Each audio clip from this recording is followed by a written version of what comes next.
خير. بسم الله الرحمن الرحيم. الحمد لله رب العالمين الرحمن الرحيم مالك يوم الدين، والصلاة والسلام الأتمان الأكملان المبعوث رحمة للعالمين، نبينا ورسولنا وحبيبنا محمد بن عبد الله الأمين، وعلى آله وأصحابه ومن تبعهم بإحسان إلى يوم الدين. أما بعد، قال النبي صلى الله عليه وسلم: صلوا كما رأيتموني أصلي، أو كما قال عليه الصلاة والسلام। আলহামদুলিল্লাহ, শুরুতে আমরা আবারও প্রশংসা করছি, কৃতজ্ঞতা, শুকরিয়া, গুণকীর্তন নিবেদন করছি সে মহান মহিয়ান অসীম ক্ষমতার অধিকারী বান্দাদের পক্ষ থেকে সকল ধরনের ইবাদত পাওয়ার একমাত্র যোগ্য উপযুক্ত সত্তা আল্লাহ সুবহানাহু ওয়া তাআলার জন্য, যার বিশেষ অনুগ্রহে অপার দয়ায় আমরা নিরাপদে আছি, সুস্থ আছি, স্বাভাবিক আছি। অনেকেই দিনের বেলায় সিয়াম রেখে বিভিন্ন ইবাদত বন্দেগীর মধ্যে নিয়োজিত আছি। অনেকেই হয়তো সিয়াম শেষ করে কিয়ামুল লাইল বা অন্যান্য ইবাদত বন্দেগীর মধ্যে আছি। যে আল্লাহ সুবহানাহু ওয়া তাআলা আমাদেরকে এই অবস্থায় উত্তীর্ণ করেছেন, উপনীত করেছেন, সে আল্লাহ রাব্বুল আলামিনের অগণিত অসংখ্য প্রশংসা ও কৃতজ্ঞতা। আলহামদুলিল্লাহ। অতঃপর সালাত ও সালাম, শান্তি ও রহমত নাজিল হোক মানবতার মুক্তির দূত, উত্তম আদর্শের পথ প্রদর্শক, প্রিয় নবী ও রাসূল, সর্বশেষ নবী ও রাসূল মুহাম্মদুর রাসূলুল্লাহ সাল্লাল্লাহু আলাইহি ওয়াসাল্লাম, যার আনিত বিধান, পথ প্রদর্শন, এটি কিয়ামত পর্যন্ত সকল মানুষের জন্য শিরোধার্য, চূড়ান্ত, এবং যার মধ্যে রয়েছে ইহকালীন শান্তি এবং পরকালীন মুক্তি। সে মহান মানবের উপর বর্ষিত হোক অজস্র অগণিত দরুদ ও সালাম। আল্লাহুম্মা সাল্লি আলাইহি, আল্লাহুম্মা বারিক আলাইহি। তার পরিবার পরিজন, তার সঙ্গী সাথী এবং কিয়ামত পর্যন্ত একনিষ্ঠ প্রতিটি অনুসারী মুসলিম নরনারীর উপর বর্ষিত হোক শান্তি ও রহমত। আল্লাহুম্মা আমিন। সম্মানিত উপস্থিতি, কাছে দূরে দেশে প্রবাসে যে যেখান থেকে এসো আল্লাহর পথে কোরআনের আলোয় এই গ্রুপের নিয়মিত আয়োজন, নতুন মাসের, নতুন সপ্তাহের, নতুন দিনে সংযুক্ত সম্পৃক্ত হয়েছেন দারসুল ফিকহের ৮০তম পর্বে। আমরা শুরুতে সকলকে জানাচ্ছি আন্তরিক অভিনন্দন, শুভেচ্ছা, মোবারকবাদ। সাথে সাথে আল্লাহ রাব্বুল আলামিনের কাছে দোয়া করছি, আল্লাহ রাব্বুল আলামিন যেন আমাদেরকে শান্তি ও নিরাপত্তার মধ্যে রাখেন, আমরা যেন ঈমানের উপর সুদৃঢ় প্রতিষ্ঠিত থেকে আল্লাহ রাব্বুল আলামিনের সন্তুষ্টির উদ্দেশ্যে সৎ আমলগুলো করে আমাদের সময় ব্যয় করতে পারি, পার করতে পারি। আল্লাহ সে তৌফিক দিন। আমরা যেন অনাবিল সুখের ঠিকানা জান্নাত পেয়ে ধন্য হতে পারি। আল্লাহ রাব্বুল আলামিন সে তৌফিক দান করুন, আমিন। যারা আজকের এই অনুষ্ঠানকে, আয়োজনকে নির্বিঘ্ন, সুন্দর, সুষ্ঠু করার জন্য বিভিন্নভাবে সহযোগিতা করেছেন, করছেন, আল্লাহ রাব্বুল আলামিন তাদেরকেও জাযায়ে খায়ের দান করুন, উত্তম প্রতিদান দিন, দুনিয়া আখিরাতে সম্মানিত করুন, আল্লাহুম্মা আমিন। প্রিয় উপস্থিতি, দুটো বিষয় শুরুতে না বললে নয়। একটা হচ্ছে আমরা যে সময়টা পার করছি, বছরের শ্রেষ্ঠ সময়, রহমত, বরকত, মাগফিরাত সহ বিভিন্ন ফজিলতে পরিপূর্ণ ভরপুর একটি ইবাদতের মাস, পরকালীন মুক্তি কামনাকারী, মুক্তিকামী, আল্লাহর সান্নিধ্য কামনাকারী প্রত্যেকটি মুমিন ও মুসলিমের জন্য একটি গুরুত্বপূর্ণ সময়। এই সময়টা যেন আমরা সত্যিকার অর্থে গুরুত্ব দিয়ে দিনের বেলায় সিয়াম, তিলাওয়াতুল কোরআন, দান খায়রাত, রাতের বেলায় কিয়ামুল লাইল, তিলাওয়াতুল কোরআন, জিকির, আদকার, দোয়া সহ বহুমুখী যে ইবাদত রয়েছে সেগুলো সম্পূর্ণ করে আমাদের সময়কে অতিবাহিত করতে পারি, সেই প্রচেষ্টা থাকা দরকার। এবং সেই মানুষই আমাদের সময়গুলোকে সেভাবে পার করা দরকার। আল্লাহ আমাদের সে তৌফিক দান করুন, আমিন। আমাদের সালাত, সিয়াম, কিয়াম, অন্যান্য ভালো আমলগুলো আল্লাহ রাব্বুল আলামিন কবুল ও মঞ্জুর করে নিন, উত্তম জাযা দান করুন, আমিন। দ্বিতীয় যে বিষয়ে আহ একটু দৃষ্টি আকর্ষণ করতে চাই সেটা হচ্ছে, সম্প্রতি গতকালকে থেকেই বিশ্বে একটি অস্থিরতা বিরাজ করছে, বিশেষ করে মধ্যপ্রাচ্যে। আমেরিকা এবং ইসরায়েল তাদের যে আহ, আধিপত্যবাদ সেটিকে চাপিয়ে দেওয়ার জন্য মধ্যপ্রাচ্যের প্রভাবশালী দেশ ইরান, যদিও সেটি শিয়া অধ্যুষিত, শিয়া মুসলিমদের দ্বারা নিয়ন্ত্রিত এলাকা, কিন্তু সেখানে অনেক সুন্নি মুসলিমও রয়েছেন, সালাফি মুসলিমও রয়েছেন, সর্বোপরি মানুষ রয়েছেন। সর্বোপরি মানুষ রয়েছেন, সে যে ধর্মেরই হোক না কেন, যে বর্ণেরই হোক না কেন, কারো ওপর আধিপত্য বিস্তার করা, কারো ওপর জুলুম করা, কাউকে অন্যায়ভাবে আহ আগ্রাসনের শিকার করা, এটা কোনোভাবেই কাম্য নয়, প্রত্যাশিত নয়। এবং সেই আগ্রাসনের শিকার হয়ে তারা যেভাবে মধ্যপ্রাচ্যের মুসলিম, সুন্নি মুসলিম দেশগুলোতে নির্বিচারে বোমা বর্ষণ করছেন, মিসাইল ফেলছেন, আরো বিভিন্নভাবে আক্রমণ করছেন, সৌদি আরব, Qatar, Kuwait, Bahrain, Oman, Jordan, Oman নয়, জর্দান, আরব আমিরাত সহ আহ অন্যান্য দেশগুলোতে, এটাও নিঃসন্দেহে নিন্দনীয়, এবং এটাও খুবই ভয়াবহ, ভয়ঙ্কর। যে সময়ে মুসলিমরা সিয়াম সাধনা সহ অন্যান্য ইবাদত বন্দিগিতে আল্লাহমুখী, পরকালমুখী, সবার মনটা নরম, আল্লাহর ইবাদতে মশগুল, সেই সময়টাতে এই ধরনের অস্থিরতা, এই ধরনের উত্তেজনা এবং একটা সংকটাপন্ন মুহূর্ত তৈরি করা, যার ভুক্তভোগী শুধু সে এলাকার মানুষ নয়, বরং সারা বিশ্বের মানুষ, বিশেষ করে মুসলিমরা। আল্লাহ রাব্বুল আলামিন এইরকম নৈরাজ্যপূর্ণ, অস্থিতিশীল, আধিপত্যবাদ ইত্যাদি আগ্রাসন থেকে সকল মানুষকে হেফাজত করুন, নিরাপদে রাখুন। বিশেষ করে মুসলিমদেরকে, বিশেষ করে মুসলিমদেরকে, একনিষ্ঠ মুসলিম যারা, তাদেরকে আল্লাহ রাব্বুল আলামিন পরিপূর্ণ নিরাপত্তা দান করুন, নিরাপত্তার চাদরে আবৃত করুন। যে অস্থিতিশীলতা রয়েছে, যে উৎকণ্ঠা রয়েছে, ভয় রয়েছে, আল্লাহ রাব্বুল আলামিন সেটাকে শান্তি ও নিরাপত্তা দিয়ে পরিবর্তন করে দিন। যারা আগ্রাসী আচরণ করছে, আধিপত্যবাদ বিস্তার করছে, অস্থিতিশীল পরিবেশ তৈরি করছে, আল্লাহ রাব্বুল আলামিন তাদেরকে নিবৃত করুন, তাদেরকে ক্ষান্ত করুন। তারা যদি ক্ষান্ত না হয়, নিবৃত না হয়, আল্লাহ রাব্বুল আলামিন তাদেরকেও ধ্বংস করুন। আল্লাহুম্মা আমিন। সম্মানিত উপস্থিতি, নিঃসন্দেহে শিয়া মুসলিম যারা নিজেদেরকে মুসলিম দাবি করে, তাদের ব্যাপারে আমাদের স্পষ্ট আকীদা, বিশ্বাস এবং অবস্থান। কিন্তু একজন শিয়া যে নিজেকে মুসলিম দাবি করছে, আহ আর একজন কাফের অথবা খ্রিস্টান অথবা ইহুদি, যেই হোক না কেন, এই পরস্পর পরস্পরের প্রতি জুলুম করা, অন্যায় করা, এটা কোনোভাবেই কাম্য নয়, প্রত্যাশিত নয়।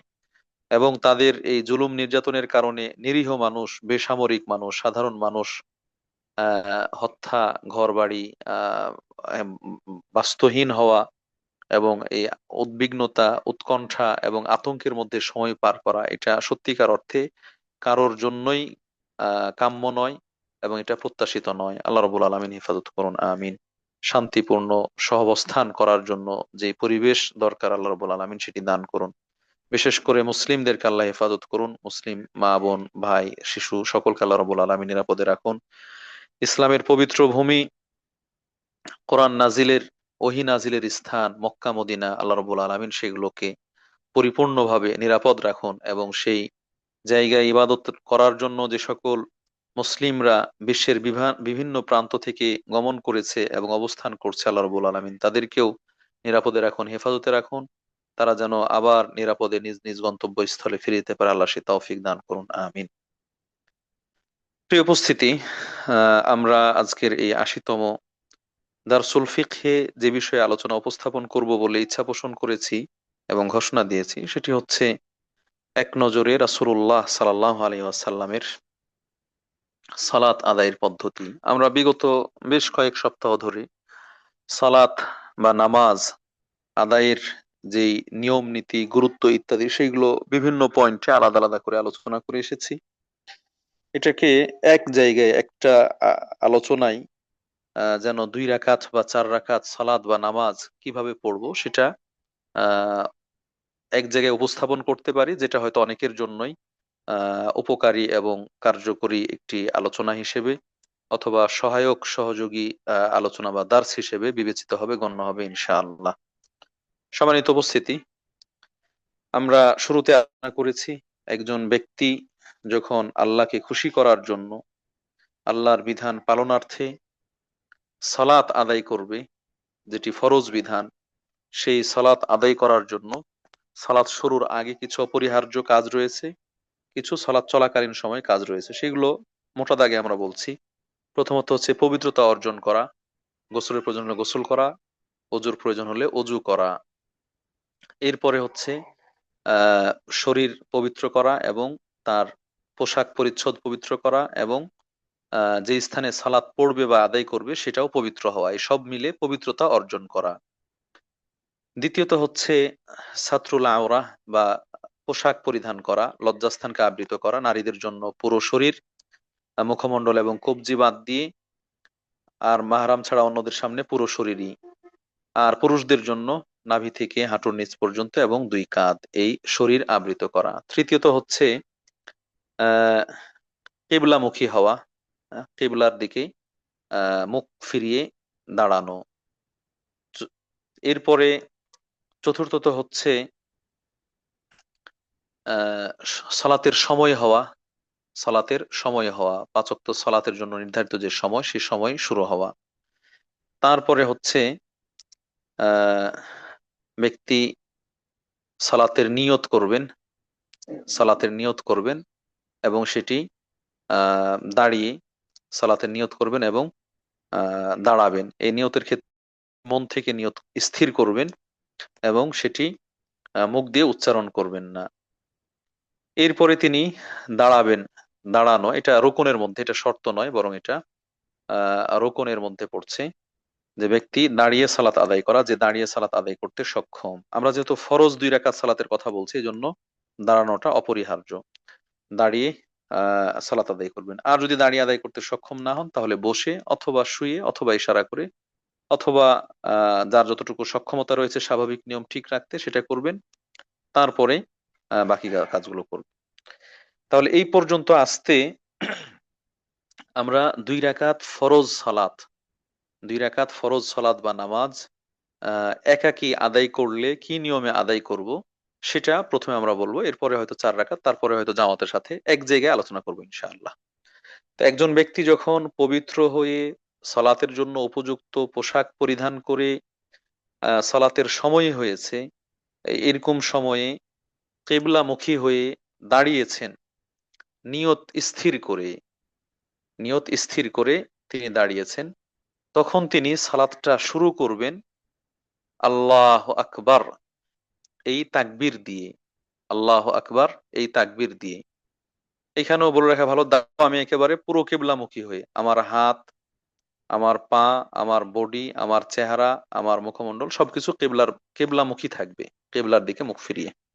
এরপরে আমি 2 হাত কাঁধ বা কান বরাবর উঠিয়ে, কাঁধ বা কান বরাবর উঠিয়ে অথবা দুটোকে যদি সমন্বয় করা যায়, যে আমি এতটুকু উঠালাম, বৃদ্ধাঙ্গুলি কাঁধের বরাবর বা তার থেকে একটু উপরে, আর অন্য আঙ্গুলগুলো কান বরাবর, এতটুকু উঠে। কান ধরতে হবে, ছুঁইতে হবে এমনটা নয়, বরং সেই বরাবর, বরাবর সমান সমান, ওই পরিমাণ সমান সমান স্বাভাবিকভাবে হাতের আঙ্গুলগুলো স্বাভাবিক রেখে, একেবারে চেপে চেপে ধরে এক জায়গায় করে অথবা একেবারে করে ছড়িয়ে ছিটিয়ে এরকম নয়, বরং হাতটা ঝুলিয়ে দিলে যেরকম স্বাভাবিক থাকে সেরকম স্বাভাবিক রেখে কিবলামুখী করে আমি হাত দুটো উঠাবো কাঁধ বা কান বরাবর এবং মুখ দিয়ে বলবো আল্লাহ আকবার।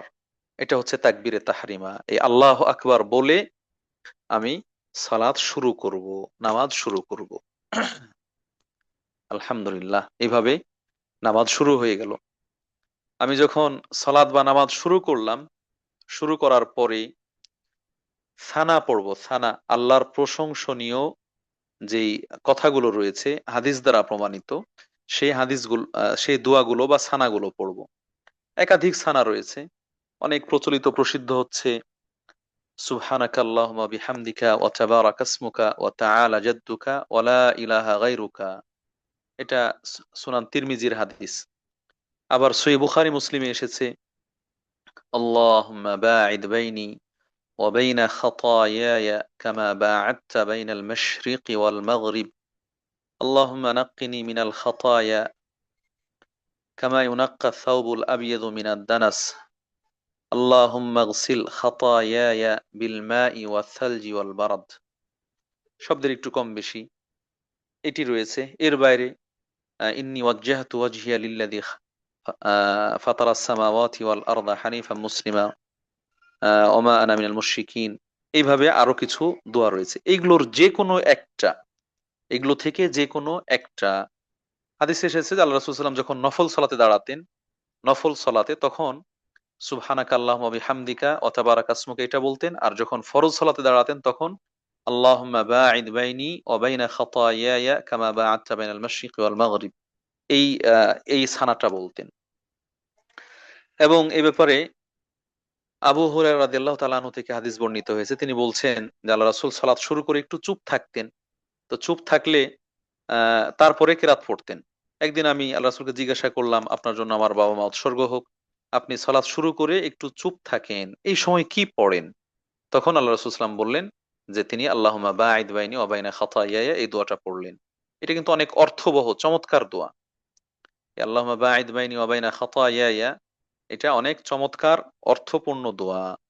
তো এই দোয়াটা পড়বেন, বা এটাকে সানা বলা হয়েছে, আল্লাহর প্রশংসামূলক কথা, সেটা পড়বেন। তাহলে আল্লাহু আকবার বলে ২ হাত উঠিয়ে আল্লাহু আকবার বলে সালাত শুরু করলেন। এরপরে এই দোয়া পড়বেন। আচ্ছা, এখানে আরেকটু মানে ধারাবাহিকতা রক্ষা করা দরকার। আমি বলার দিকে চলে গিয়েছি। ২ হাত যে উঠালাম, ২ হাত উঠানোর পরে কি করব? ২ হাতকে উঠানোর পরে আল্লাহু আকবার বলে আমি সালাত শুরু করলাম তাকবীরে তাহরিমা দিয়ে। এখন আমার জন্য সালাতের বাইরের যে কথা এবং কাজ, খাওয়া-দাওয়া ইত্যাদি সেগুলো নিষেধ। কিবলা থেকে মুখ সরানো যাবে না, ফেরানো যাবে না, অন্যান্য কথা বলা যাবে না, খাওয়াও যাবে না, ইত্যাদি। তো এই অবস্থায় আমি হাতটা কোথায় রাখবো? বলছেন যে এক্ষেত্রে সুন্নাহ হচ্ছে ডান হাত বাম হাতের উপর রাখা। ডান হাতকে বাম হাতের উপর রাখা, এটা হচ্ছে সুন্নাহ। এই ব্যাপারে সকল আলেম ওলামা একমত। ডান হাত বাম হাতের উপর রাখবেন। ডান হাতের কোন অংশ? ডান হাতের যে তালু আছে, তালু আঙ্গুল বিশিষ্ট অংশটুকু এবং তারপরে কবজির আগ পর্যন্ত এই তালু, এটা রাখবো বাম হাতের তালুর ওপরে, অথবা বাম হাতের কবজির ওপরে, যে হাতটা ভাঁজ করলে, মুঠ করার পর ভাঁজ করলে যে জায়গায় ভাঁজ হয়, এটা কবজি বলা হয়, আরবিতে রুসগুন বলে, তার ওপরে। অথবা দেরাকে দেরার ওপরে, মানে এই কবজি থেকে কনুই পর্যন্ত যে জায়গাটুকু, এই জায়গাটাকে এই জায়গার ওপরে রাখা। এতটুক ডান হাত দিয়ে বাম হাতের উপর রাখা, বা ডান হাত দিয়ে বাম হাতকে ধরা, এটা তালুর মধ্যে বা কবজির মধ্যে, অথবা আমরা যে পরিমাপ করি কনই পর্যন্ত, অথবা অজুর সময় ধৌত করি কনই পর্যন্ত, এই পুরোটা এতটুক পর্যন্ত হাতের আঙ্গুল নিয়ে একটাকে আরেকটার উপর রাখা, এটা হচ্ছে সুন্নাহ। এরপরে এই হাতটা, ডান হাতকে বাম হাতের উপর রেখে হাতটা কি করব? সামনের দিকে এগিয়ে রাখবো, নাকি এটা ঝুলিয়ে দিব, নাভির নিচে নিয়ে যাব, নাকি নাভির উপরে রাখবো, নাকি বুকের উপরে রাখবো? সম্মানিত উপস্থিতি, এই জায়গায় কিছুটা মতনৈক্য তৈরি হয়েছে। কিন্তু বেশিরভাগ নির্ভরযোগ্য আলেমদের কথা হচ্ছে বুকের ওপর রাখা, এবং বাস্তবে কিন্তু যারা মুসল্লি নামাজ পড়ে বেশিরভাগ মানুষ বুকের ওপরে হাত বাঁধেন, বুকের ওপরে হাত বাঁধেন। এটা কি হানাফি কি আহলে হাদিস, কি সালাফি কি শাফি কি মালিকি কি হাম্বলি, বেশিরভাগ মানুষ বুকের ওপরে হাত রাখেন। কেন? যেহেতু নারী যারা, মহিলা যারা, তারা বুকের ওপর হাত বাঁধবে এই ব্যাপারে কারো দ্বিমত নেই। হানাফিরাও বলে, অন্যান্য তারাও বলে যে বুকের ওপরে হাত বাঁধবে। আর সালাফি বা আহলে হাদিস তারা পুরুষরা বুকের উপরে হাত বাঁধে। মালিকি মাযহাবে তাদের তাদের ব্যাপারে বলা হয়েছে বুকের উপর হাত বাঁধা অথবা হাত না বাঁধা। শুধু শাফি মাযহাবে তারাও বলছে বুকের উপর হাত বাঁধা। হানাফি এবং হাম্বলি মাযহাবে বুকের উপর না, নাভির নিচে, বা আপনার কারো মতে নাভির উপরে, কিন্তু হানাফি মাযহাবে নাভির নিচে। আপনি সব মিলিয়ে দেখবেন যে হানাফি মাযহাবের নারীরাও কিন্তু বুকের উপর হাত বাঁধে। এই হিসেবে সারা বিশ্বে বুকের উপর হাত বাঁধা মানুষের সংখ্যা সবচেয়ে বেশি, সবচেয়ে বেশি। এখানে একটা ইনসাফপূর্ণ কথা বলি যে এইখানে মতনৈক্যটা হচ্ছে নাভির নিচে নাকি নাভির উপরে।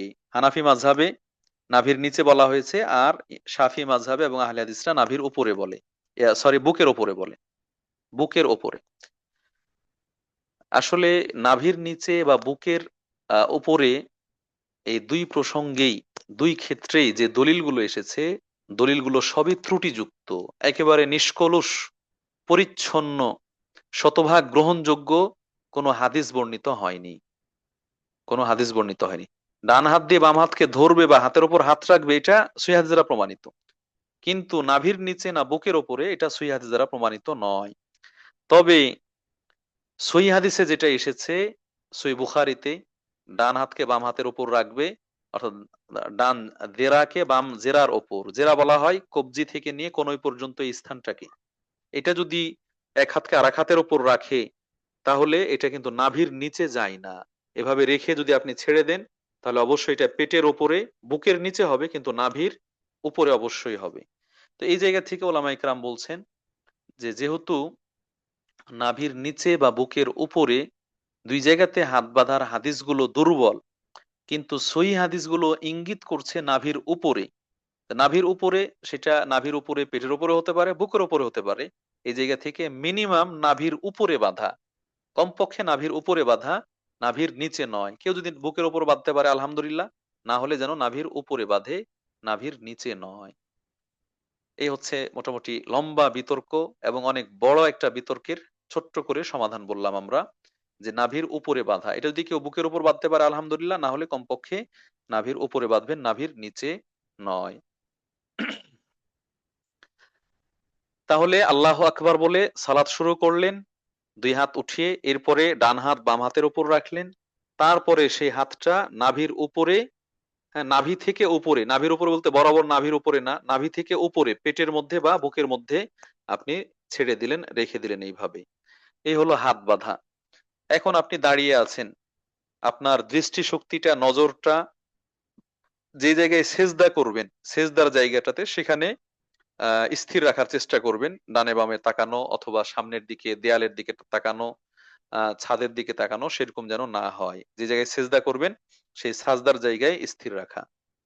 আর আপনি মুখ দিয়ে কি কি করবেন, কি বলবেন, যেটা শুরু করেছিলাম যে সানা বলবেন, সানা পড়া, অর্থাৎ দোয়া পড়া, সুবহানাকা আল্লাহুম্মা ওয়া বিহামদিকা, অথবা আল্লাহুম্মা বাঈদ বাইনি, অথবা আর যেগুলো রয়েছে এগুলোর যে কোনো একটা। এরপরে আউযু বিল্লাহি মিনাশ শাইতানির রাজীম, ইস্তিআযা যেটা এসেছে, আউযু বিল্লাহি মিনাশ শাইতানির রাজীম, এটা, অথবা এর ব্যাপারে এসেছে আউযু বিল্লাহিস সামিউল আলিম মিনাশ শাইতানির রাজীম, আউযু বিল্লাহিস সামিউল আলিম মিনাশ শাইতানির রাজীম, অথবা আউযু বিল্লাহিস সামিউল আলিম মিনাশ শাইতানির রাজীম মিন হামজিহি ওয়া নাফখিহি ওয়া নাফথিহি। এই তিনটার যে কোনো একটা বললেই হবে। প্রসিদ্ধ হচ্ছে আউযু বিল্লাহি মিনাশ শাইতানির রাজীম।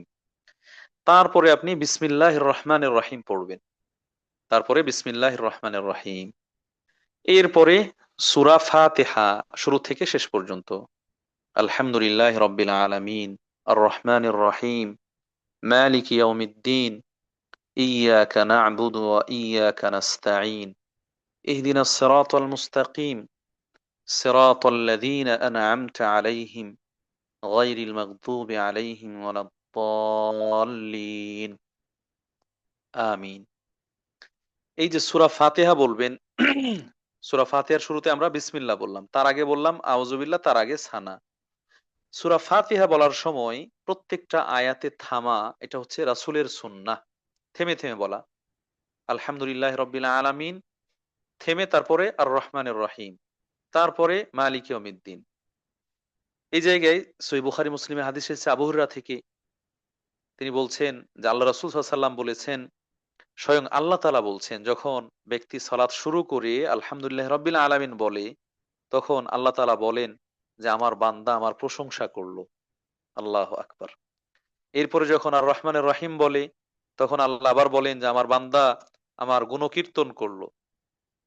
এরপরে আবার যখন বলে মালিক ইয়াউমিদ্দিন, আল্লাহ বলেন যে আমার বান্দা আমার মর্যাদা বর্ণনা করলো। এইভাবে আল্লাহ তাআলা প্রত্যেকটা আয়াতে থামার পরে জবাব দেন। এরপরে যখন বলে ইয়াকা না'বুদু ওয়া ইয়াকা নাস্তাঈন, তখন আল্লাহ বলেন যে এটা আমার আর আমার বান্দার মাঝে সমানভাবে বিভক্ত। এটা আমার মাঝে এবং আমার বান্দার মাঝে। আগেরটুকু নিছক শুধুমাত্র আল্লাহর প্রশংসা ছিল, আর ইয়াকা না'বুদু ওয়া ইয়াকা নাস্তাঈন এটা হচ্ছে আমার মাঝে এবং আমার বান্দার মাঝে। অর্থাৎ বান্দা আমার ইবাদত করবে এবং আমার কাছে সাহায্য চাইবে, এটা আমার জন্য। আর সে যে সাহায্য চাইলো সেই সাহায্য আমি তাকে করব, এটা হচ্ছে বান্দার জন্য। মানে এখান থেকে আল্লাহ ইবাদত পাচ্ছেন আর বান্দা সাহায্য পাচ্ছে। এই দিক থেকে আল্লাহ বলছেন যে এটা আমার মাঝে আর আমার বান্দার মাঝে। এরপরে যতগুলো রয়েছে ইহদিনাস সিরাতাল মুস্তাকিম সিরাতাল লাযিনা আনআমতা আলাইহিম গায়রিল মাগদুবি আলাইহিম ওয়ালাদ-দাল্লিন, এই সময় প্রত্যেকটা আয়াত আল্লাহ রাব্বুল আলামিন বললেন যে এটা আমার বান্দার জন্য, আর আমার বান্দা যা চাচ্ছে আমি তাকে তাই দিলাম। আল্লাহু আকবার, আল্লাহু আকবার। আল্লাহ নিজে বলে দিচ্ছেন যে এখানে যে দোয়া করা হচ্ছে ইহদিনাস সিরাতাল মুস্তাকিম, আমি আমরা আপনি আমাদেরকে সরল সঠিক পথ দেখান, এমন পথ যাদের ব্যাপারে তাদের পথ যাদের প্রতি আপনি অনুগ্রহ করেছেন, অর্থাৎ নবী, সিদ্দিক, সুহাদা, সালেহ, তাদের পথ নয় যাদের উপরে আপনি গজব নাজিল করেছেন, অথবা যাদের ব্যাপারে যারা পথভ্রষ্ট হয়েছে অর্থাৎ ইহুদি খ্রিস্টান। এই দোয়াটা যখন করে আল্লাহ রাব্বুল আলামিন তিনি অভয় দিচ্ছেন যে আমার বান্দা যা চাইলো আমি তা তাকে দিয়ে দিলাম। সুবহানাল্লাহ, সুবহানাল্লাহ। এই যে দোয়া করা হলো, এই জন্য যখন সূরা ফাতিহা তেলাওয়াত শেষ হবে তখন বলবেন আমিন, তখন বলবেন আমিন।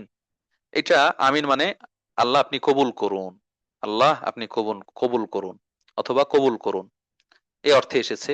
তার মানে আপনি দোয়া করলেন, সেই দোয়া কবুলেরও আরজি জানালেন, আল্লাহর কাছে প্রার্থনা করলেন আপনি দোয়া কবুল করুন। এখানে আমিন বলা এটা হচ্ছে মুস্তাহাব বা সুন্নাহ। আমিন বলা এটা হচ্ছে মুস্তাহাব বা সুন্নাহ।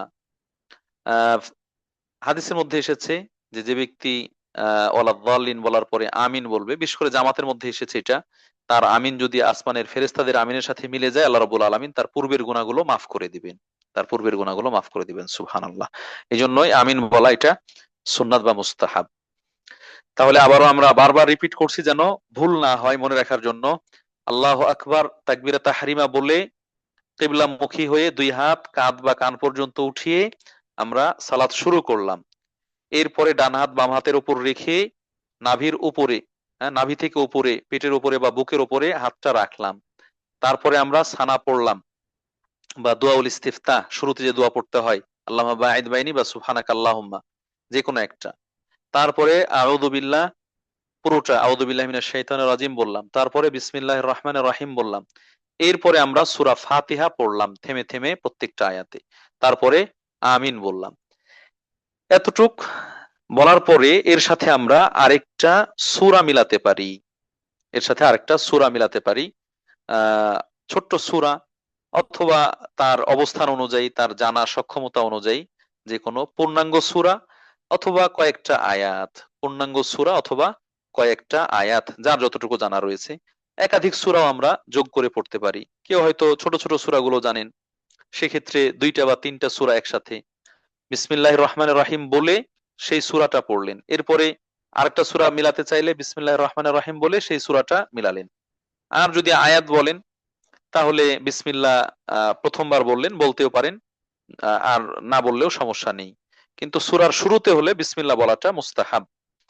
আপনি সূরা ফাতিহা পড়ে এরপরে হয়তো সূরা বাকারা শুরু করলেন, সূরা বাকারার শুরু থেকেই, তখন বলবেন বিসমিল্লাহির রহমানির রহিম আলিফ লাম মিম যালিকাল কিতাবু লা রাইবা ফিহি হুদাল লিল মুত্তাকিন, এইভাবে। আর যদি মনে করেন আপনি সূরা বাকারার মধ্যখান থেকে পড়বেন আল্লাহু লা ইলাহা ইল্লা হুয়াল হাইয়ুল কাইয়ুম, তাহলে বিসমিল্লাহ না পড়লেও সমস্যা নেই, বিসমিল্লাহ পড়লেও পড়তে পারেন। উভয়টা জায়েজ রয়েছে। তাহলে সূরা ফাতিহার পরে অন্য সূরা পড়বেন, সেই সময় যদি নতুন সূরা বা সূরার শুরু থেকে শুরু করেন বিসমিল্লাহ বলাটা হচ্ছে উত্তম। আর যদি সূরার মধ্যখান থেকে পড়েন তাহলে বিসমিল্লাহ বললেও বলা যায়, না বললেও সমস্যা নেই। এইভাবে দাঁড়িয়ে থেকে আপনার সালাত শুরু করে কিয়াম অবস্থায় কিয়াম অবস্থায় যতটুকু করণীয় এতটুকু সম্পন্ন হলো, আলহামদুলিল্লাহ। এখন আপনি রুকুতে যাবেন। যখন কেরাত শেষ, সূরা ফাতিহার পরে ছোট্ট সূরা বা কিছু আয়াত পড়া শেষ, তখন আপনি থামলেন, দম নিলেন। দম নেওয়ার পরে আল্লাহু আকবার বলে দুই হাত উঠাবেন। আল্লাহু আকবার বলে দুই হাত উঠাবেন, উত্তোলন করবেন। যেভাবে নামাজ শুরুর সময় হাত উঠিয়েছিলেন ঠিক সেইভাবে, তাকবীরে তাহরিমার সময় যেভাবে হাত উঠিয়েছিলেন সেইভাবে দুই হাত উঠাবেন, কাঁধ বা কান পর্যন্ত কিবলামুখী অবস্থায় হাতগুলো স্বাভাবিক রেখে। এরপরে তাকবীর দিয়ে আপনি আল্লাহু আকবার বলে রুকুতে যাবেন। তাকবীর দিয়ে আল্লাহু আকবার বলে রুকুতে যাবেন। এই যে রুকুতে যাওয়ার আগে হাত উঠানো, দুই হাত উত্তোলন করা, এবং আমরা বলবো রুকু থেকে উঠার পরেও দুই হাত উত্তোলন করা, এই হাত উঠার ব্যাপারে একাধিক হাদিস রয়েছে। একাধিক হাদিস রয়েছে, শুধু একাধিক বললে ভুল হবে। প্রায় ৪৯ জন সাহাবী থেকে ৩০০-রও অধিক হাদিস বর্ণিত হয়েছে। সুবহানাল্লাহ, সুবহানাল্লাহ। এত সুপ্রসিদ্ধ প্রমাণিত একটি আমল, কিন্তু কিছু মানুষ গোঁড়ামি করে আমাদের মাযহাবে নাই, ইমাম বলেননি ইত্যাদি এরকম বলে এটাকে প্রত্যাখ্যান করছেন অথবা এড়িয়ে যাচ্ছেন। যদিও আমরা বলবো যে এটা সুন্নাহ, এটা প্রতিষ্ঠিত সুন্নাহ, এটা ফরজ বা ওয়াজিব বা রুকন নয়, ছেড়ে দিলে নামাজ হবে না এরকম নয়। কিন্তু একটি প্রমাণিত সুন্নাহ, যেটা ছাড়ার কারণে আপনি সওয়াব থেকে বঞ্চিত হচ্ছেন। আপনি প্রতিনিয়ত সওয়াব থেকে বঞ্চিত হচ্ছেন। একটু খেয়াল করুন তো, হাদিসে এসেছে কোরআনের আয়াত, মান জাআ বিল হাসানাতি ফালাহু আশরু আমসালিহা, যে ব্যক্তি একটি ভালো কাজ করবে আল্লাহ রাব্বুল আলামিন তাকে ১০ গুণ সওয়াব দান করবেন। আমরা ধরলাম যে হাত উঠানো এটা একটা ভালো কাজ, এর সওয়াব সর্বনিম্ন ১০টা, সর্বনিম্ন ১০টা। তাহলে রুকুতে যাওয়ার আগে ১০, রুকু থেকে উঠার পরে ১০, ২০। আর ২ রাকাত থেকে যখন উঠবেন তৃতীয় রাকাতের জন্য, যেমন মাগরিবের সালাতে বা এশার সালাতে বা জোহর বা আসরে, তখন হাত উঠানো, এইখানে হচ্ছে ১০, ৩০। আপনি দেখেন প্রায় প্রত্যেক সালাতে, আচ্ছা রাকাত হিসেব করলে প্রত্যেক রাকাতে ২০টা সওয়াব থেকে বঞ্চিত হচ্ছেন মিনিমাম। ৪ রাকাত বিশিষ্ট হলে ৪ ২০ ৮০টা, আর ওইখানে ১০টা ৯০টা, ৯০টা সওয়াব থেকে বঞ্চিত হচ্ছেন। তাহলে ৪ রাকাত বিশিষ্ট সলাতে ৯০টা সওয়াব থেকে বঞ্চিত হচ্ছেন, আর ২ রাকাত বিশিষ্ট সলাতে কমপক্ষে ৪০টা সওয়াব থেকে আপনি বঞ্চিত হচ্ছেন। এইভাবে আপনি আপনার জীবনে কত সওয়াব থেকে বঞ্চিত হচ্ছেন, অথচ এই বিষয়টি হাদিস দ্বারা, বললাম যে প্রায় ৪৯ জন সাহাবী থেকে ৩০০-রও অধিক হাদিস দ্বারা প্রমাণিত। অতএব আমরা গোঁড়ামি নয়, সংকীর্ণ অন্তর নয়, বরং যেটা প্রমাণিত সেটাকে সামনে রেখেই রাসূলুল্লাহ সাল্লাল্লাহু আলাইহি সাল্লাম যেভাবে সালাত পড়েছেন সেভাবে সালাত পড়ার চেষ্টা করি। আল্লাহ তৌফিক দান করুন। তাহলে এখানে আমরা স্পষ্টভাবে বলতে চাই যে রুকুতে যাওয়ার আগে ২ হাত কাঁধ বা কান বরাবর উঠিয়ে আল্লাহু আকবার বলে তাকবীর দিয়ে তারপরে রুকুতে যাবেন। রুকুটা কিভাবে হবে? রুকুটা হবে আপনি পা দুটোকে টনটনা সোজা করে রাখবেন। পায়ের উপর ভর দিয়ে দাঁড়িয়েছেন, পা দুটো সোজা থাকবে, হাঁটু ভাঁজ হবে না, সোজা স্ট্রেট থাকবে। এরপরে সেই হাঁটুর উপরে ২ হাত রাখবেন। ২ হাত, হাতের আঙ্গুলগুলো ছড়িয়ে একেবারে বাঘের থাবার মতো প্রশস্ত করে ২ হাত হাঁটুর উপর রাখবেন, রেখে এই হাত দিয়ে হাঁটুকে চেপে ধরবেন শক্ত করে। এবং আপনার দেহের ভরটা যেন এই ২ হাত হাঁটুর উপর রেখে এখানে রাখবেন। আপনি মাটির উপর দাঁড়িয়ে আছেন ২ পা দিয়ে, আর ২ হাঁটুতে হাত রেখে ভর দিয়েছেন। এরপরে আপনার মাজা বা কোমর, কোমর বরাবর যে পিঠ রয়েছে সেই পিঠ এবং আপনার মাথা এবং কাঁধ, এই ৩টা সমান্তরাল রাখবেন, একেবারে সমান। আমরা সরাসরি হলে দেখাতে পারতাম, এগুলো অনেক সময় ছবি পাওয়া যায়, বাকি যেভাবে বর্ণনা করছি আশা করি বোঝার কথা। একেবারে সমান থাকবে আপনার পিঠ, কাঁধ এবং মাথা, এই ৩টা সমান থাকবে। আপনি যখন ঝুঁকেছেন, বাঁকা হয়েছেন, হাত দুটো হাঁটুর উপর রেখেছেন, এইভাবে রেখে ওইভাবে দাঁড়ালে দেখবেন যে সমান থাকবে। কারো অসুস্থতা থাকলে যতটুকু সম্ভব ততটুকু করবেন, কিন্তু যখন আপনি সুস্থ স্বাভাবিক আছেন তখন এই ৩টা সমান থাকতে হবে। হাদিসে এসেছে আল্লাহ রাসূলের পিঠে যদি বালতি বা কলস রাখা হতো, এই সমান হওয়ার কারণে সেখান থেকে এগুলো পড়ে যেত না। আর কি অনেকেই উটের কুজের মতো করে দাঁড়ায় রুকুর মধ্যে, মাথাটা নুইয়ে দিয়েছে, কোমরটা বাঁকা আছে আর পিঠটা সোজা আছে। তো এরকম এই ধরনের দাঁড়ানো, এগুলো নিষেধ করা হয়েছে, এগুলো দাঁড়াতে নিষেধ করা হয়েছে। এই রুকুর সময় আপনার দুই পার্শ্ব বাহু যেটা, এই বাহুটা পেট থেকে একটু আলাদা থাকবে। দুই পার্শ্ব থেকে বাহুটা আলাদা থাকবে। ভরটা হাঁটুর উপরে, দুই হাত দিয়ে ধরে, আর পায়ের উপর মাটির উপর দাঁড়িয়ে আছেন দুই পা দিয়ে। আর হচ্ছে আপনার মাথা, কাঁধ এবং কোমর বা মাজা বা পিঠ এটা সমান্তরাল অবস্থানে রয়েছে। এই সময় দৃষ্টিশক্তি কোথায় থাকবে? সাজদার জায়গায়। দৃষ্টিশক্তি সাজদার জায়গায় থাকবে। এইভাবে আপনি রুকুতে যাবেন। রুকুতে গিয়ে সেখানে তাসবিহ বলবেন। তাসবিহ বলবেন, সুবহান রব্বি আল আজিম, সুবহান রব্বি আল আজিম, সুবহান রব্বি আল আজিম, মিনিমাম একবার। আর এর উপরে যা বলতে পারেন, ৩, ৫, ৭, ৯, ১০, ১১, ১২, বেজোড় বললে ভালো, বেজোড় সংখ্যক বলা ভালো। আপনি মিনিমাম একবার বলবেন, আর এর থেকে আরো যত বেশি বলা যায় সেটা ভালো। তবে খেয়াল করতে হবে এই রুকুটা যেন ধীর স্থির ভাবে হয়। গেলেন আর উঠলেন এরকম যেন না হয়। বরং আপনি সেখানে যাওয়ার পরে আপনার পূর্ণ স্বস্তি ফিরে আসবে, তারপরে আপনি রুকু থেকে উঠবেন। এখন আপনি আল্লাহ আকবার বলে গেলেন আর উঠে গেলেন, তাসবিহ বলতে বলতে তো আপনার শ্বাস প্রশ্বাসের মধ্যে থেকে যাবেন। এরকম যেন দ্রুত না হয়, ধীর স্থির ভাবে হয়। এখানে সুবহান রাব্বিয়াল আযীম ছাড়াও আরো একাধিক দোয়া প্রমাণিত রয়েছে। সুবহানাকা আল্লাহুম্মা বিহামদিকা আল্লাহুম্মা ইগফিরলি, বা সুব্বুহুন কুদ্দুসুন রব্বুল মালাইকাতি ওয়ার রূহ। এই দোয়াগুলো এখানে প্রমাণিত রয়েছে। যেকোনো একটা বললেই হবে। এই জায়গায় যেকোনো একটা বললেই হবে। এই তাসবিহ বলার পরে আপনি আবার রুকু থেকে উঠবেন। রুকু থেকে উঠবেন। রুকু থেকে যখন উঠবেন, প্রথমে তো আপনার মাথাটা উঠবে, তারপরে পিঠ উঠবে, তারপরে হাত উঠবে। তো যখন আপনি মাথাটা বরাবর থেকে উঁচু করলেন, তখনই বলবেন সামি আল্লাহু লিমান হামিদা। মানে আপনি উঠা শুরু করলেন আর সামি আল্লাহ বলা শুরু হলো। আপনি মাথা উঠিয়ে সোজা হয়ে দাঁড়ালেন, সামি আল্লাহু লিমান হামিদা বলাও শেষ। এরপরে আপনি দুই হাত উত্তোলন করলেন, সোজা হয়ে দাঁড়ালেন, তখন দুই হাত উত্তোলন করলেন কাঁধ বা কান পর্যন্ত, যেভাবে রুকুতে যাওয়ার আগে উঠিয়েছিলেন, যেভাবে তাকবীরে তাহরিমার সময় উঠিয়েছিলেন। এরপরে সোজা হয়ে দাঁড়িয়ে স্থির হবেন। সোজা হয়ে দাঁড়িয়ে স্থির হবেন। দাঁড়িয়ে বলবেন রব্বানা ওয়ালাকাল হামদ, অথবা রব্বানা লাকাল হামদ, অথবা আল্লাহুম্মা রব্বানা লাকাল হামদ, বা আল্লাহুম্মা রব্বানা ওয়ালাকাল হামদ। এর বাইরেও বাড়িয়ে বলা যায়, আমরা গতদিন বলেছি হামদান কাসীরান তাইয়িবান মুবারাকান ফি, অথবা আরো যে শব্দগুলো আর রয়েছে সেগুলো যোগ করে আপনারা সেটা বলবেন। এই জায়গায়ও ধীর স্থির ভাবে দাঁড়াতে হবে, একেবারে সোজা হয়ে দাঁড়াতে হবে। ভুলগুলো হয় এখানে, রুকু ভালো করে করলো না, কোনো মতে আল্লাহ সামি আল্লাহু লিমান হামিদা বলে সোজা হয়ে দাঁড়াতে না দাঁড়াতে আবার সিজদায় চলে যায়। এই জায়গায় ভুলটা হয়। দ্রুত সিজদায় যাওয়া যাবে না, বরং সোজা হয়ে স্ট্রেট দাঁড়াতে হবে। আপনার প্রত্যেকটা অঙ্গ যেন নিজ জায়গায় ফিরে যায়, এরকম ধীর স্থির ভাবে দাঁড়াতে হবে।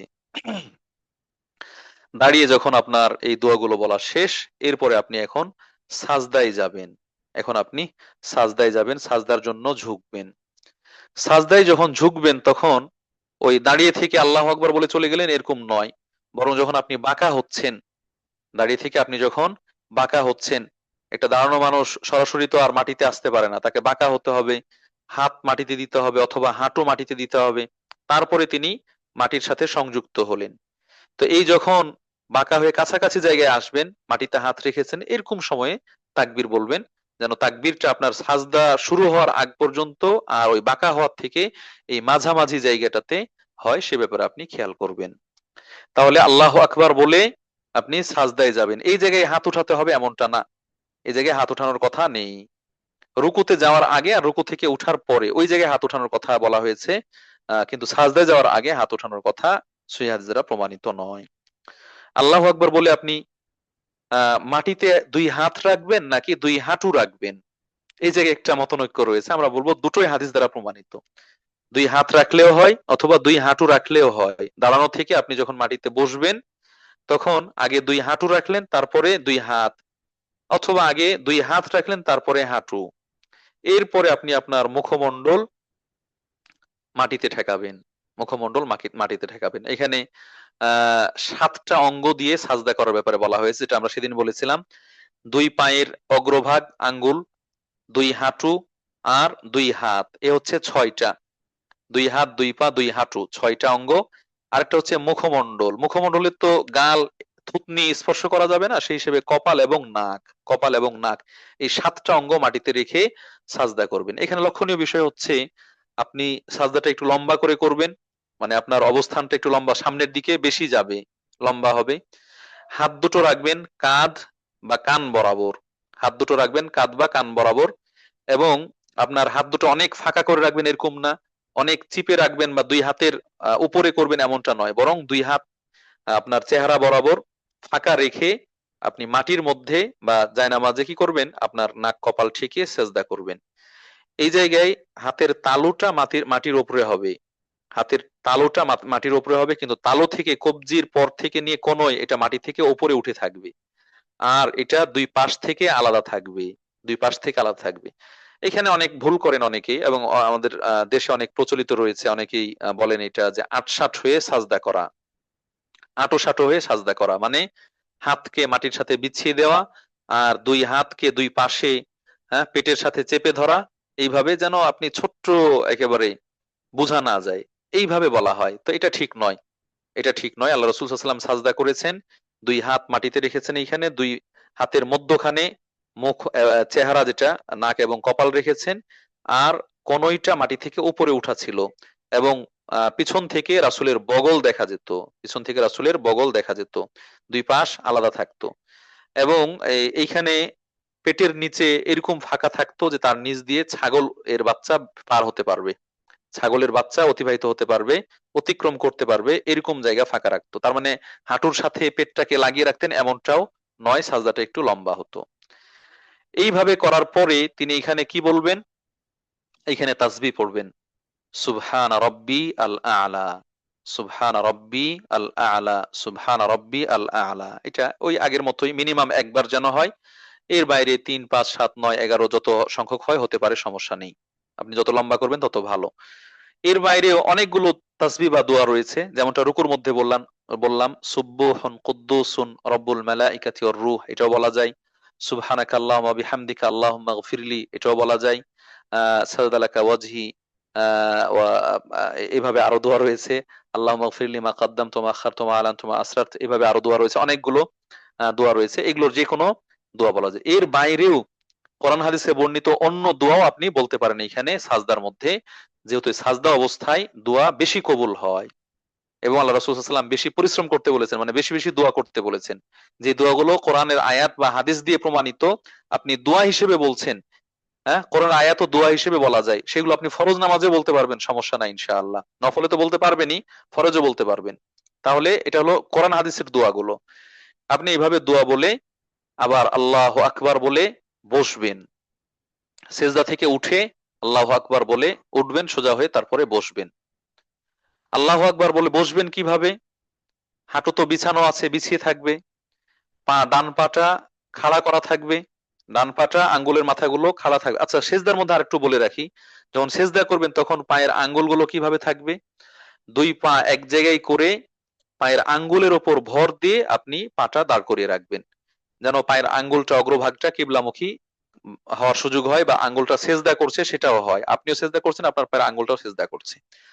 যখন সেজদা থেকে উঠলেন তখন ডান পাটা ওইভাবে থাকবে যেভাবে আপনি ওই সেজদার মধ্যে ছিলেন, এরকমই খাড়া থাকবে, পায়ের অগ্রভাগ বাঁকানো থাকবে এবং এটা খাড়াও থাকবে। আর বাম পাটা বিছিয়ে দিয়ে বাম পায়ের তালুর ওপর বাম নিতম্ব রেখে, পশ্চাৎ রেখে তাতে বসবেন। এ হচ্ছে দুই সেজদার মধ্যখানে বসার অবস্থা। এইখানে বসে আপনি রব্বিগফিরলি, রব্বিগফিরলি এই দোয়া বলবেন, অথবা আল্লাহুম্মা গফিরলি ওয়ারহামনি ওয়াহদিনি ওয়াআফিনি ওয়ারজুকনি, অথবা আল্লাহুম্মা গফিরলি ওয়ারহামনি ওয়াহদিনি ওয়াজবুরনি ওয়ারফা'নি ওয়ারজুকনি। একাধিক শব্দে এসেছে, এগুলোর যে কোনো একটা দোয়া বলবেন। এবং এই বলাটাও ধীর স্থির ভাবে হতে হবে, এই বলাটাও ধীর স্থির ভাবে হতে হবে, যেন আপনি উঠলেন আল্লাহ আকবার বলে আবার আল্লাহ আকবার বলে চলে গেলেন খুব দ্রুত, এমনটা যেন না হয়। ধীর স্থির হয়ে আপনি যখন এই দোয়া বললেন তখন আবার আল্লাহ আকবার বলে সাজদায় যাবেন। প্রথম সাজদা যেভাবে করেছেন ঠিক একই নিয়মে দ্বিতীয় সাজদা করবেন। এরপরে আল্লাহ আকবার বলে সাজদা থেকে উঠবেন। যখন উঠলেন তখন আলহামদুলিল্লাহ আপনার এক রাকাত কমপ্লিট হয়ে গেল। আলহামদুলিল্লাহ, আলহামদুলিল্লাহ, এক রাকাত কমপ্লিট হয়ে গেল। সেই আল্লাহ আকবার তাকবীরে তাহরিমা বলে শুরু করলেন, দাঁড়িয়ে কেরাত পড়লেন, রুকু করলেন, রুকু থেকে উঠে দাঁড়ালেন, এরপরে সাজদা করলেন, দুই সাজদার মধ্যে বসলেন, আবার আল্লাহ আকবার বলে সাজদা থেকে উঠলেন। এখন আপনার এক রাকাত কমপ্লিট। আপনি দ্বিতীয় রাকাতের জন্য দাঁড়াবেন, ওই যে আল্লাহু আকবার বলেছেন, ওই আল্লাহু আকবার বলেই দাঁড়াবেন। এখন সরাসরি সেজদা থেকে সোজা হয়ে দাঁড়ানো যায়, হ্যাঁ, অথবা আপনি আবার বসলেন, দুই সেজদার মধ্যে যেভাবে বসেছিলেন আল্লাহু আকবার বলে সেভাবে বসলেন, এরপরে মাটিতে ভর দিয়ে হাত দিয়ে তারপরে আপনি সোজা হয়ে দাঁড়ালেন। এখানে একটু সমন্বয় করে আর কি, যে যখন আপনি দাঁড়ানো থেকে সাজদায় গেলেন তখন আপনার আগে দুই হাঁটু গেল, তারপরে দুই হাত, তারপরে নাক, তারপরে কপাল। আর যখন উঠলেন তখন আপনার কপাল আগে উঠলো, তারপরে নাক, তারপরে দুই হাত, তারপরে দুই হাঁটু। এইভাবে বলা হয় আর কি, এটাও জায়েজ। আর যদি কেউ বসে তারপরে দাঁড়ায়, যেটাকে জালসাতুল ইস্তিরাহা বলে, এটাও সুন্নাহ। আল্লাহ রাসূল সাল্লাল্লাহু আলাইহি ওয়াসাল্লাম এমনটা করেছেন। সেটা করেও তিনি ওই তাকবীরেই সোজা হয়ে দাঁড়াবেন। সোজা হয়ে দাঁড়িয়ে তিনি এই জায়গায় কি করবেন? এই জায়গায় দ্বিতীয় রাকাতের শুরুতে শুধু বিসমিল্লাহির রহমানির রহিম বলবেন। দ্বিতীয় রাকাতের শুরুতে শুধুমাত্র বিসমিল্লাহির রহমানির রহিম বলবেন। এখানে আউযুবিল্লাহ আবার নতুন করে বলতে হবে এমনটা নয়। নতুন করে আর আউযুবিল্লাহ বলতে হবে না, শুধু বিসমিল্লাহির রহমানির রহিম বলবেন। বিসমিল্লাহির রহমানির রহিম বলে আবার সূরা ফাতিহা পড়বেন। আবার সূরা ফাতিহা পড়বেন। আর প্রথম রাকাত যেভাবে করেছেন বাকিগুলো ওইভাবে হবে। তার মানে বিসমিল্লাহির রহমানির রহিম বললেন, বলার পরে সূরা ফাতিহা পুরোটা পড়লেন। সূরা ফাতিহা পড়া হলো, তারপরে আপনি আমিন বলবেন। আমিন বলে আবার তার সাথে অন্য একটা সূরা মিলাবেন, অন্য একটা সূরা মিলাবেন। সেই সূরার আগে যেভাবে বিসমিল্লাহ আগে বলেছিলেন সেরকম বিসমিল্লাহ বলে আরেকটা সূরা মিলাবেন। সূরা মিলানো হয়ে গেলে আপনি আবার রুকুতে যাবেন, আগের মতোই রুকু থেকে উঠবেন, আবার সাজদায় যাবেন, সাজদা থেকে উঠবেন। এইভাবে করে আপনার দ্বিতীয় রাকাত একেবারে সাজদা পর্যন্ত যাবে। দ্বিতীয় রাকাত সাজদা থেকে উঠা পর্যন্ত এভাবেই যাবে। তো এতে করে আপনার ২ রাকাত সম্পন্ন হবে। তবে দ্বিতীয় রাকাত থেকে উঠে যখন আপনি বসবেন তখন সেই বসাটা হবে বৈঠকের জন্য বসা, যেটাকে জালসা বলা হয় বা বৈঠক বলা হয়। সেই বৈঠকের জন্য আপনি বসবেন। সেইখানে বসার ক্ষেত্রে যদি এটা শেষ বৈঠক হয় তাহলে ওই ২ সাজদার মধ্যে যেভাবে বসেছিলেন ওইভাবেই বসবেন, অথবা তাওয়াররুক বলা হয় এটাকে। বাম পাটা ডান পায়ের নিচ দিক দিয়ে ডান পাশে বের করে দেওয়া এবং বাম পায়ের আঙ্গুলগুলো একটু বাঁকা করে কিবলামুখী রাখার চেষ্টা করা, কিবলামুখী রাখার চেষ্টা করা। এইভাবে তিনি বসবেন এইখানে। আর ২ হাতকে ২ উরুর উপরে রাখবেন। ২ হাতকে ২ উরু রান হাঁটুর উপরে, মানে হাঁটুর শেষ মাথা আর আপনার আঙ্গুলের শেষ মাথা এটা যেন এভাবে থাকবে। এরপরে এখানে বসে আপনি তাশাহুদ পড়বেন। আত-তাহিয়াতু লিল্লাহি ওয়াস-সালাওয়াতু ওয়াত-তাইয়্যিবাতু আসসালামু আলাইকা আইয়ুহান নাবিয়্যু ওয়া রাহমাতুল্লাহি ওয়া বারাকাতুহু। আসসালামু আলাইনা ওয়া আলা ইবাদিল্লাহিস সালিহিন। আশহাদু আন লা ইলাহা ইল্লাল্লাহ ওয়া আশহাদু আন্না মুহাম্মাদান আবদুহু ওয়া রাসূলুহু। এই তাশাহুদ বললেন। তাশাহুদ বললেন এটা। যদি ২ রাকাত সালাত হয় তাহলে তাশাহুদ বললেন, তাশাহুদের পরে দরুদ শরীফ আল্লাহুম্মা সাল্লি আলা মুহাম্মাদ ওয়া আলা আলি মুহাম্মাদ কামা সাল্লাইতা আলা ইব্রাহিম ওয়া আলা আলি ইব্রাহিম ইন্নাকা হামিদুম মাজিদ। আল্লাহুম্মা বারিক আলা মুহাম্মাদ ওয়া আলা আলি মুহাম্মাদ কামা বারাকতা আলা ইব্রাহিম ওয়া আলা আলি ইব্রাহিম ইন্নাকা হামিদুম মাজিদ। এরপরে দুআয়ে মাসুরা বলবেন।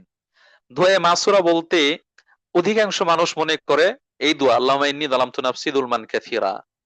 আসলে দোয়া মাসুরা বলতে উদ্দেশ্য হচ্ছে কোরআন এবং হাদিস দ্বারা প্রমাণিত যে দোয়াগুলো সেই দোয়া। এটা আল্লাহুম্মা ইন্নী যালামতু নাফসি হতে পারে, অন্য দোয়াও হতে পারে যেটা আসার দ্বারা প্রমাণিত। তবে এখানে স্পেশাল ভাবে বলা হয়েছে ৪টি জিনিস থেকে ইস্তিআযা করার কথা, আল্লাহর কাছে আশ্রয় চাওয়ার কথা। আল্লাহুম্মা ইন্নী আউযু বিকা মিন আযাবি জাহান্নামা ওয়া আউযু বিকা মিন আযাবিল কবর ওয়া আউযু বিকা মিন ফিতনাতিল মাসিহিদ দাজ্জাল ওয়া আউযু বিকা মিন ফিতনাতিল মাহইয়া ওয়াল মামাত ওয়া আউযু বিকা মিনাল মা'সামি ওয়াল মাগরাম। এই ৪টা বা ৫টা জিনিস থেকে ইস্তিআযা করা। এরপরে হচ্ছে ওই দোয়া মাসুরা আল্লাহুম্মা ইন্নী যালামতু নাফসি যুলমান কাসীরা ওয়া লা ইয়াগফিরু যুনুবা ইল্লা আনত ফাগফিরলি মাগফিরাতাম মিন ইনদিক ওয়ারহামনি ইন্নাকা আনতাল গফুরুর রহিম। এগুলো ছাড়াও যদি আপনার আরো অন্য কোনো দোয়া জানা থাকে বা করতে মন চায়, বরং করা দরকার, সেই দোয়াগুলো এখানে বসে বসে আপনি বলতে পারেন। আল্লাহুম্মা রাব্বানা আতিনা ফিদ দুনিয়া হাসানা ওয়া ফিল আখিরাতি হাসানা ওয়া কিনা আযাবান নার। রব্বিগফিরলি ওয়া লিওয়ালিদাইয়া ওয়া লিল মুমিনিনা ইয়াওমা ইয়াকুমুল হিসাব। রব্বানা যালামনা আনফুসানা ওয়া ইল্লাম তাগফির লানা ওয়া তারহামনা লানাকুনান্না মিনাল খাসিরিন। এইভাবে যে দোয়াগুলো আছে কোরআনে বা হাদিসে, সেই দোয়াগুলো আপনি এখানে পড়বেন। আপনার দোয়া পড়া যখন শেষ হবে তখন আপনি ডান দিকে, আচ্ছা এখানে আরেকটু বলে রাখি যে এই হাতগুলো রাখা অবস্থায় ডান হাতটার তর্জনী অঙ্গুলি বা শাহাদাত আঙ্গুলি যেটাকে বলা হয়, এই আঙ্গুলটাতে ইশারা করার কথা বলা হয়েছে। তো ইশারা করবেন কিভাবে? আপনার বুড়া আঙ্গুলটা আর মাঝের আঙ্গুলটা, বৃদ্ধা এবং মধ্যমা, এই দুটো আঙ্গুল দিয়ে বৃত্ত করবেন, গোল করে ধরবেন। মানে দুটো আঙ্গুলের মাথা এক জায়গায় করলে গোল হয়ে গেল। এরপরে এই তর্জনী আঙ্গুলটা, শাহাদাত আঙ্গুলটা কি করবেন? নাড়াবেন। কোন হাদিসে এসেছে শুরু থেকে শেষ পর্যন্ত নাড়ানোর কথা, কোন হাদিসে এসেছে শুধুমাত্র দোয়ার জায়গাগুলোতে, শুধুমাত্র দোয়ার জায়গা। যদি আমরা শুধুমাত্র দোয়ার জায়গা নির্ধারণ করি তাহলে কয়টা পাবো? তাশাহুদের মধ্যে দুটা পাবো। আসসালামু আলাইকা আইয়ুহান নবী ওয়া রাহমাতুল্লাহি ওয়া বারাকাতুহু, এটা একটা দোয়া। আরেকটা হচ্ছে আসসালামু আলাইনা ওয়া আলা ইবাদিল্লাহিস সালিহিন। যখন আসসালামু আলাইকা বলছি তখন ইশারা করলাম, যখন আসসালামু আলাইনা বললাম তখন ইশারা করলাম।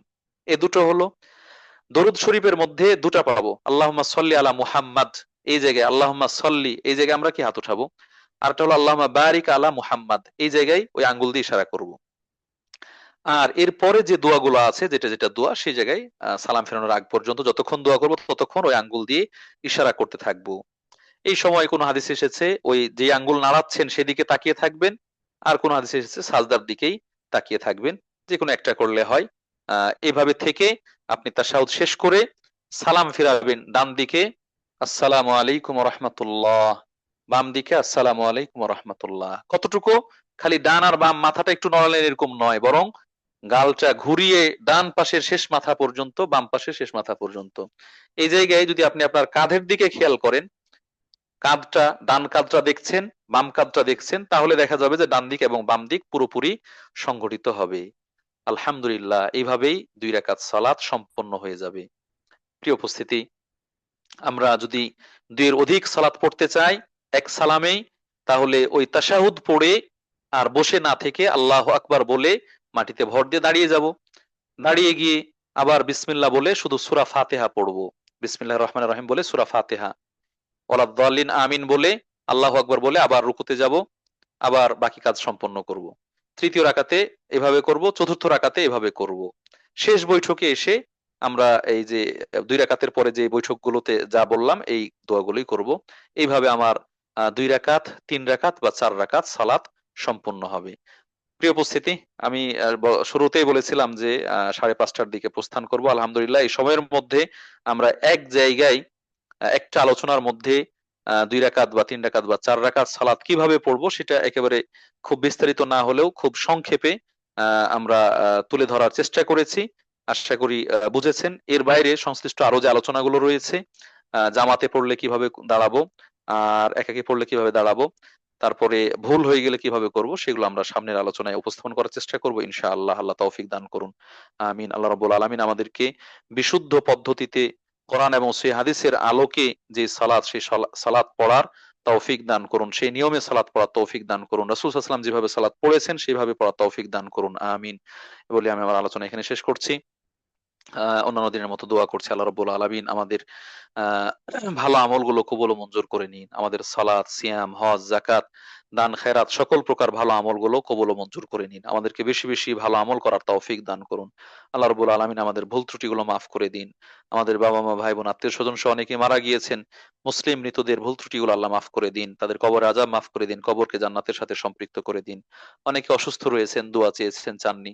আল্লাহ রাব্বুল আলামিন সকল অসুস্থদেরকে পরিপূর্ণ সুস্থতা দান করুন, পরিপূর্ণ আরোগ্য দান করুন। আল্লাহ রাব্বুল আলামিন অনেকেই অভাবী রয়েছেন, তাদের অভাব দূর করে দিন। উত্তম রিজিকের ব্যবস্থা করুন। সকলকে হালাল রিজিক দান করুন। হালাল রিজিক ভক্ষণ করার তৌফিক দান করুন। সে রিজিকে বরকত দান করুন। আল্লাহ রাব্বুল আলামিন অনেক মা বোন পারিবারিক সামাজিক কলহের মধ্যে আছেন, আল্লাহ রাব্বুল আলামিন সেগুলো দূর করে দিয়ে শান্তিপূর্ণ অবস্থান দান করুন। আপনার দিন, আপনার বিধানগুলোকে যথাযথভাবে মানার তৌফিক দান করুন। আমরা অনেকেই জানছি যে আহ ইরান, আহ ইরান, সৌদি আরব, কাতার, কুয়েত, বাহরাইন সহ মধ্যপ্রাচ্যের অনেক দেশে আক্রমণ করেছে আমেরিকা এবং ইসরায়েল ইরানে আক্রমণ করার প্রতিশোধের জন্য। তো এই যে একটা অস্থিতিশীল পরিবেশ তৈরি হয়েছে, আল্লাহ রাব্বুল আলামিন সেই অস্থিতিশীল পরিবেশকে দ্রুত সমাধান করে দিন, এবং মুসলিমরা যেন শান্তিতে ও নিরাপদে নিজেদের বাসস্থানে বসবাস করতে পারে, থাকতে পারে, সে তৌফিক দান করুন। আমিন, আল্লাহুম্মা আমিন। যারা আজকের আয়োজনকে সুন্দর নির্বিঘ্ন করার জন্য চেষ্টা করেছেন, আল্লাহ রাব্বুল আলামিন তাদেরকে উত্তম জাযা দান করুন, তাদের সম্মান বৃদ্ধি করে দিন। আমিন, আল্লাহুম্মা আমিন। হাসিনা বিনতু হানিফ আপু, আল্লাহ রাব্বুল আলামিন তাকে উত্তম জাযা দান করুন, আমিন। এ বলে আমরা আজকের আলোচনা এখানে শেষ করছি। আজকে আমরা প্রশ্ন নিতে পারছি না, এজন্য দুঃখিত। পরবর্তী সময়টুকু অথবা পরবর্তী সেশনে শেখ হাফেজ মোহাম্মদ শহীদুল্লাহ মাদানী হাফিজাহুল্লাহ তিনি অবস্থান করবেন। তার কাছে আপনারা জিজ্ঞাসা করবেন, অথবা পরবর্তী দিনে আমরা উত্তর দেওয়ার চেষ্টা করবো ইনশাআল্লাহ। বলে আমি আমার কথা এখানে শেষ করছি এবং বিদায় নিচ্ছি। সুবহানাকাল্লাহুম্মা বিহামদিকা আশহাদু আল্লা ইলাহা ইল্লা আনতা আস্তাগফিরুকা ওয়া আতুবু ইলাইক। আসসালামু আলাইকুম ওয়া রাহমাতুল্লাহি ওয়া বারাকাতুহু।